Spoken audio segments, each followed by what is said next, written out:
Okay, picking up where we left off on page 106, we're talking about the gazillion different options for when you're doing a paste. You know, you copy something, you right click, and you can just do a normal paste. A paste that pastes the values, a paste that does formatting, and then some other things that'll make a little bit more sense a little later on. So, moving right along. There's this little doodad right here called cell styles. And so they have pre-formatted a couple of things in here. And let's say, for example, this particular date I want to show as a good date.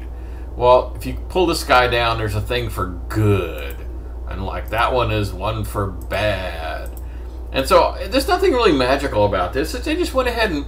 So the real reason for having these cell styles is, first of all, it makes it easier. And it would make it absolutely consistent. For example, the green text in the green background and the red text in the red background. You know, to get it exactly the same way every single time, you know, you'd either have to do the format painter or something like that. But if you just picked it from the cell style, then you'd always get the exact same thing every time.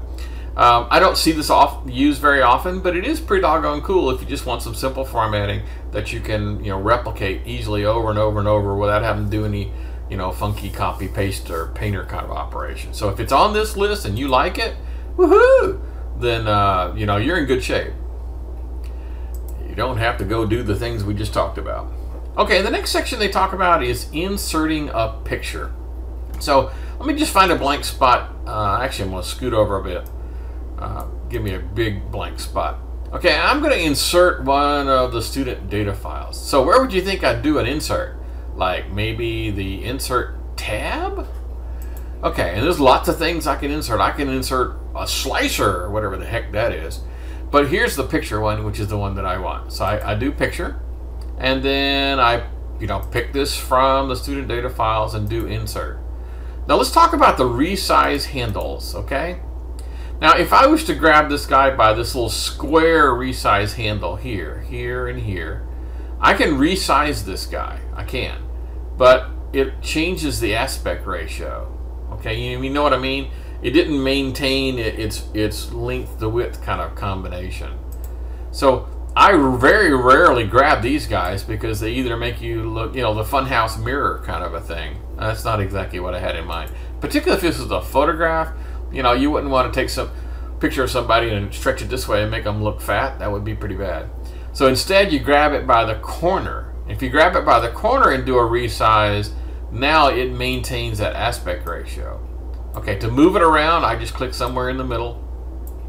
I noticed now that when I drag and drop this thing, that when I resize it all, wouldn't it be kind of cool if this snapped that little corner? You know, so instead of having just kind of wander free, I actually had it exactly tagged into one of the corners of these cells. There's a way to do that. It's called the cell snapping, or snap to grid feature rather. Now I'll admit this is a little tough to find. Okay, it's not immediately obvious where these things are. So we have the format tab up now because we selected a picture. Okay, now remember that format tab kind of comes and goes depending on what's installed into our worksheet. So way over here is this align thing. And down at the bottom is whether or not I want to turn on this snap to grid feature. Now it's typically going to be off, and snap to grid turns it on. So now I'm going to do a resize operation, okay?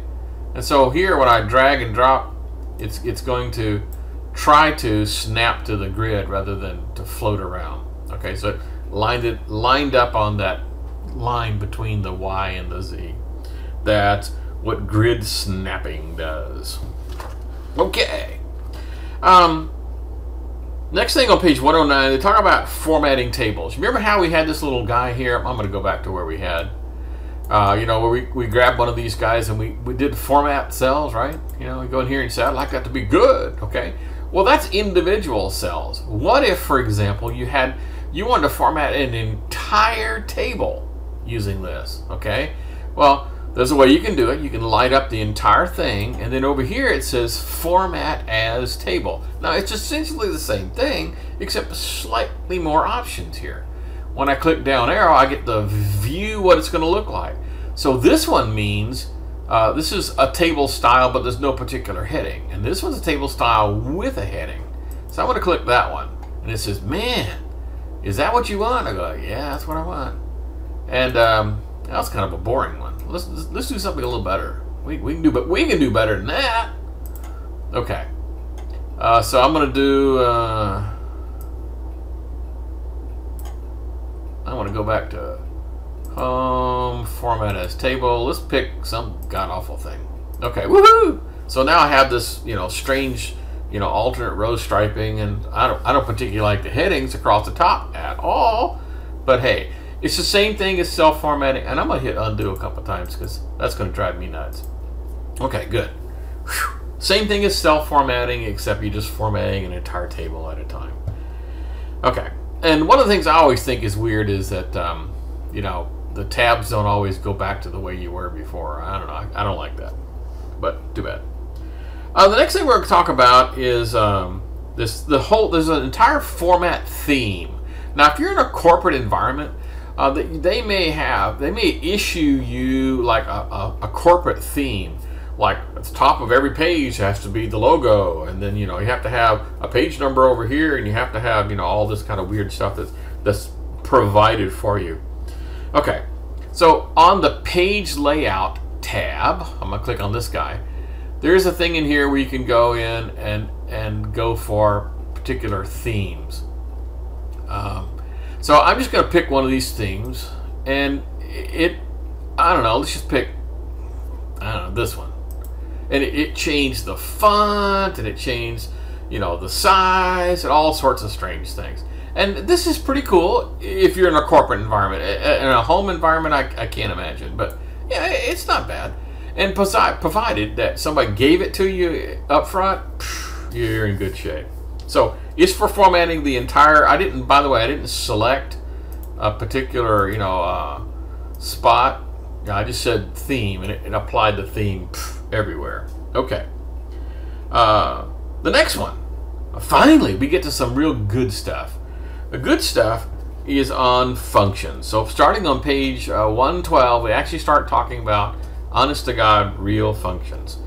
Okay. I've messed this document up so bad. I'm going to hit close, but not save.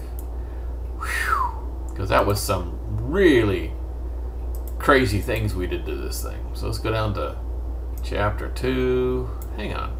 Doggone it.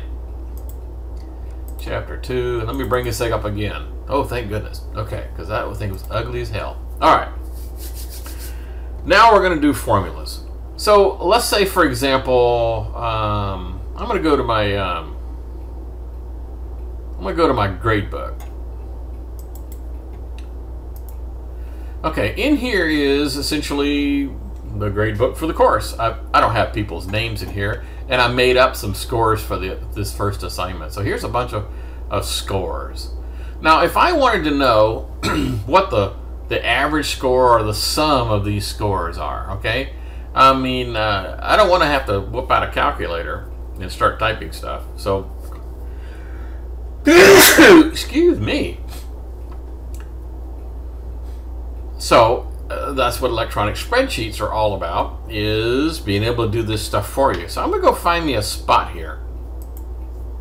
Now, one of the most intriguing features of Excel is this thing called auto sum. So way over here in the corner is this thing called auto sum. So what I'm going to do is I'm going to highlight all of these cells, okay? And then I'm going to go here and hit auto sum.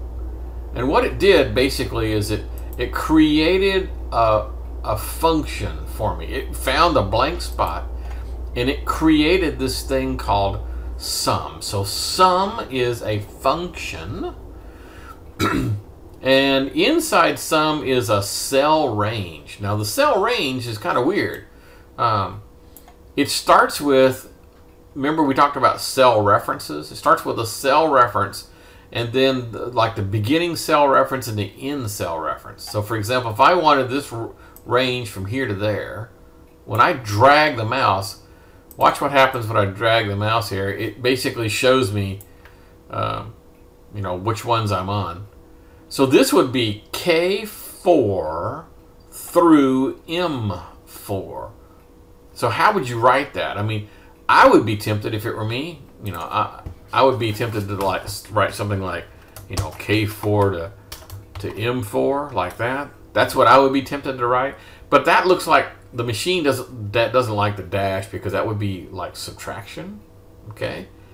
So instead, it wants to put a colon in here. Okay. So I'm going to erase this because that's kind of dumb. Let's go back to this guy. So this means the sum from I2, let's go find I2. Well, here is I2 through I26. So I2 to I20. And we didn't type any of that, did we? Well, no, of course not. What we did is we just selected the data, okay? And then we hit this little auto sum guy and it automatically put this guy here. Cool. Now let's do the exact same thing again. I'm going to erase this, and we're going to do a keyboard shortcut, okay? And the keyboard shortcut, by the way, you could have noticed if when we hovered over this guy, it said that the keyboard shortcut was Alt equals, okay? So we're going to do that again. I'm going to light this guy up. And on the keyboard, I'm going to hold down the Alt key and hit equals. By the way, you know, that's okay. So it does the same thing. It's just a keyboard shortcut. It's such a prevalent feature that I don't particularly use the keyboard shortcut because it's kind of handy there. And then now let's do it by hand, okay? So that's the second way. Now we're going to do it the third way.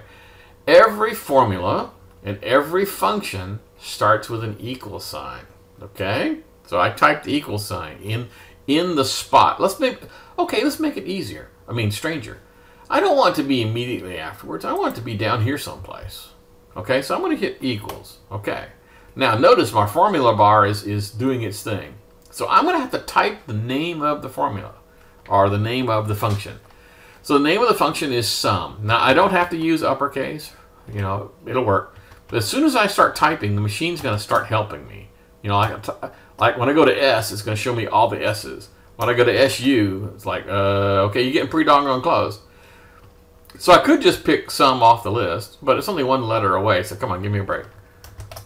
And then the cell range. Anybody remember what the cell range was? It was I2, so I2 colon I26. Bingo! Now to close this guy off, I have to close the parentheses. So I opened the parentheses, typed a cell range, and now all I have to do is just hit the enter key, and I'm done. Doink! Yay! Woohoo! So that's three ways. Highlighting the cells, hitting the button, highlighting the cells, doing the keyboard shortcut, and the manual way where you actually type the word sum and you type the cell range. Now I'm going to do this again, except instead of typing the cell range, because I don't like typing cell ranges, I might make mistakes. So underneath here, we're going to do this again. I'm going to type sum, and I'm going to stop right here. And then I'm going to use my mouse because I don't like typing. And so I drag and drop. Notice the formula bar is changing as I'm dragging and dropping this thing down. Isn't that pretty cool? And now all I have to do to finish this thing off is put the closing parentheses and hit enter. Now I like that one better because I don't like typing. So they're accomplished. In fact, they end up being absolutely identical. It's just one is I type the range in, and the other is I had the machine produce that cell range for me. Okay, so 3 or maybe 4, depending on how you count, different ways of doing sums. Okay, let's continue. There's an awful lot of other functions that are kind of sort of similar to that. There's the account, which means, you know, how many of them there are. That makes sense. An average, pretty straightforward. What's the average grade? What's the minimum grade? And the maximum grade. So it's all kind of sort of similar, just using slightly different mathematical formulas. This is probably a good place to stop for the 15-minute mark. We'll pick this thing up again in just a few.